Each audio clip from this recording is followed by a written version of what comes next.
একদিন বাইতুল মাল থেকে সবাইকে এক প্রস্থ করে কাপড় দেয়া হলো, কিন্তু তাতে কাপড়ের পরিমাণ একটু কম হওয়ায় জামা বানাতে গিয়ে দেখা গেল সবার জামাই কম বেশি ছোট হয়ে গেছে। এ নিয়ে মোটামুটি সবারই মন খারাপ। কয়েকদিন বাদে জুমার দিবস আসলো। তো জুমার দিনে খলিফা ওমর মিম্বরে দাঁড়ালেন খুতবা দিতে। গায়ে তার নতুন জামা, অন্যদের মতো ছোট মোটো নয়, একেবারে মাপ মতো।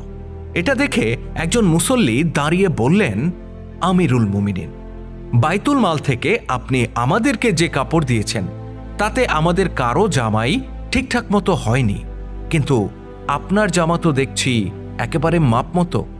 আপনি কি বাইতুল মাল থেকে বাড়তি জামা নিয়েছেন? আগে এই প্রশ্নের জবাব তো দিন, তারপর না হয় আপনার খুতবা শুনব।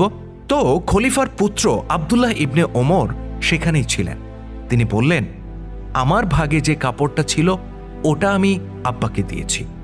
আমাদের দুইজনের কাপড় মিলিয়ে তার জন্য এই জামাটি প্রস্তুত করা হয়েছে।